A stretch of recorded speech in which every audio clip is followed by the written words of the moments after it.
ದೇಶಾದ್ಯಂತ ಔಷಧಿ ವ್ಯಾಪಾರಿಗಳು ಮುಷ್ಕರಕ್ಕೆ ಇಳಿದಿರುವಂಥದ್ದು. ಹಾಗಾಗಿ ತುಮಕೂರಿನಲ್ಲೂ ಕೂಡ ಬಹುತೇಕ ಮೆಡಿಕಲ್ ಶಾಪ್ಗಳು ಈಗಾಗಲೇ ಬಂದಾಗಿರುವಂಥದ್ದು. ದೃಶ್ಯ ಸಮೇತ ನೋಡ್ತಾ ಇರ್ಬೋದು, ಈಗಾಗಲೇ ಬಹುತೇಕ ಮೆಡಿಕಲ್ ಶಾಪ್ಗಳು ಬಂದಾಗಿರುವಂಥದ್ದು ನೋಡ್ತಾ ಇರ್ಬೋದು.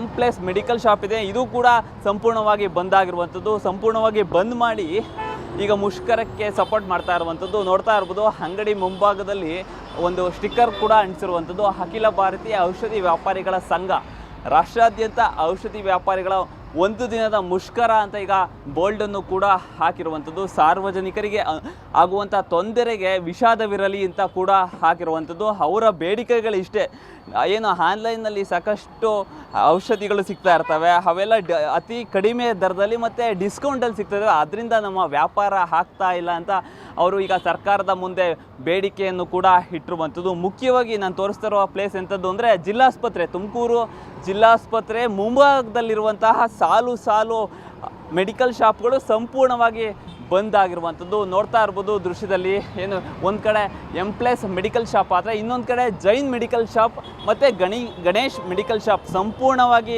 ಈಗಾಗಲೇ ಬಂದ್ ಆಗಿರುವಂಥದ್ದು. ಇಂದು ಬೆಳಗ್ಗೆಯಿಂದಲೇ ಬೀಗವನ್ನು ಹಾಕಿ ನಾವು ಒಂದು ದಿನದ ಪ್ರತಿಭಟನೆಗೆ ಮತ್ತು ಒಂದು ದಿನದ ಮುಷ್ಕರಕ್ಕೆ ನಾವು ಬೆಂಬಲವನ್ನು ನೀಡ್ತೀವಿ ಅಂತ ಈಗ ಬೆಂಬಲವನ್ನು ವ್ಯಕ್ತಪಡಿಸ್ತಾ ಇರುವಂಥದ್ದು. ಜಿಲ್ಲೆಯಲ್ಲಿ 2000ಕ್ಕೂ ಹೆಚ್ಚು ಮೆಡಿಕಲ್ ಶಾಪ್ಗಳಿದ್ದಾವೆ, ಅದರಲ್ಲಿ 1200 ಮೆಡಿಕಲ್ ಶಾಪ್ಗಳು ಈಗಾಗಲೇ ಸಂಪೂರ್ಣವಾಗಿ ಬಂದ್ ಆಗಿರುವಂಥದ್ದು. ಹಾಗೆ ಅವ್ರು ಹೇಳ್ತಾ ಇರೋದಿಷ್ಟೇ, ನಮ್ಮ ಸರ್ಕಾರ ನಮ್ಮ ಸಮಸ್ಯೆಗಳನ್ನು ಆಲಿಸಬೇಕು, ಆನ್ಲೈನ್ನಲ್ಲಿ ಕಡಿಮೆ ದರದಲ್ಲಿ ಏನು ಔಷಧಿಗಳು ಸಿಗ್ತದೆ ಅವಕ್ಕೆಲ್ಲ ಬ್ರೇಕ್ ಹಾಕಬೇಕು ಅಂತ ಅವರು ಒತ್ತಾಯ ಮಾಡ್ತಾ ಇರುವಂಥದ್ದು. ಕ್ಯಾಮ್ರಾ ಪರ್ಸನ್ ರಾಕೇಶ್ ಜೊತೆ ದೀಪಕ್, ಪ್ರಜಾಶಕ್ತಿ TV, ತುಮಕೂರು.